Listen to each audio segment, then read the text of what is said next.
हो गया। जय हिंद। हमने पिछली क्लास में जैसे पढ़ा था प्रेजेंट परफेक्ट कंटिन्यूअस टेंस के बारे में, उसका हम लोग पहले अफर्मेटिव पढ़े थे।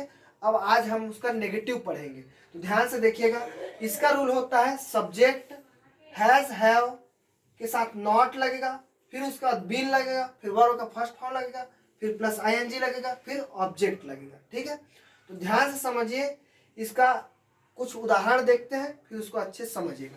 जैसे देखिए, हम 2 माह से अंग्रेजी नहीं पढ़ रहे हैं। तो 2 माह से नहीं पढ़ रहे हैं मतलब नहीं पढ़ रहे हैं मतलब ये नेगेटिव है। क्या है ये? नेगेटिव। लेकिन किसका नेगेटिव है? प्रेजेंट परफेक्ट कंटिन्यूअस टेंस का नेगेटिव है। सिर्फ 2 मिनट लगेगा आपको समझने में। ध्यान से देखिए, एक बार में आपको समझ में आ जाएगा, इसकी गारंटी मैं लेता हूँ। ठीक है, वी हैव नॉट। देखिए सब्जेक्ट क्या है? वी। यहाँ हम बोल रहे हैं, हम क्या है? सब्जेक्ट। तो हम का वी हो जाएगा। और वी के साथ में जैसे पिछली क्लास में मैंने बताया था, वी का मतलब वी में हैव लगाना है, तो वी के साथ हैव लगाएंगे, क्योंकि नहीं है इसलिए आपको नॉट लगाना है।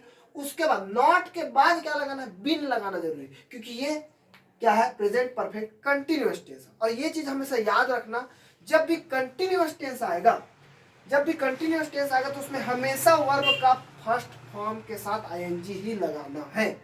तो वी हैव नॉट बीन, पढ़ना मतलब रीड करना, तो रीडिंग, रीड के साथ वर्ब के फर्स्ट फॉर्म के साथ क्या लगाना? आईएनजी। तो रीडिंग हो गया, रीडिंग। तो क्या नहीं पढ़ रहे हैं? अंग्रेजी नहीं पढ़ रहे, तो अंग्रेजी को इंग्लिश बोलते हैं। फॉर 2 मंथ, क्यों 2 मंथ बोल रहे हैं? क्या? क्योंकि 2 मंथ निश्चित नहीं है कि भाई अक्टूबर नवंबर के महीने में पढ़े हैं कि दिसंबर नवंबर में पढ़े, कौन से महीने में पढ़े हम, इसका कोई गारंटी फिक्स नहीं है। इसलिए इसके साथ फॉर 2 मंथ लगेगा, क्योंकि निश्चित नहीं है, अनिश्चित है, तो फॉर लगेगा। ठीक है, अब जैसे एक और उदाहरण देखते हैं, वे सुबह से नहीं नाचते रहे।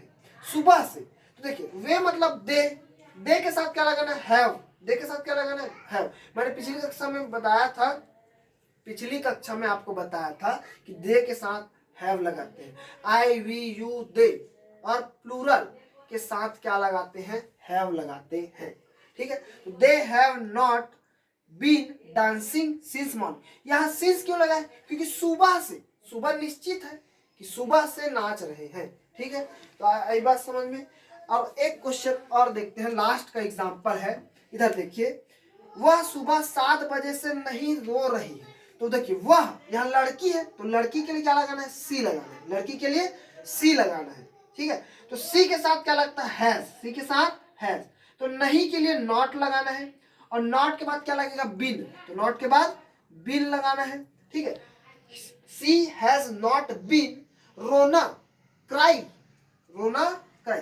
तो ये हो जाएगा क्राइंग। क्या हो जाएगा? क्राइंग हो जाएगा। क्या हो जाएगा? क्राइंग। CRY है ना, CRYI, क्राइंग है ना। सी हैज नॉट क्राइंग। अब कब से?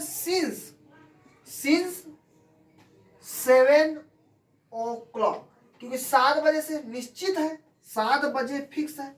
7 o'clock इन द मॉर्निंग, यानी सुबह के 7 बजे है ना, इन द मॉर्निंग।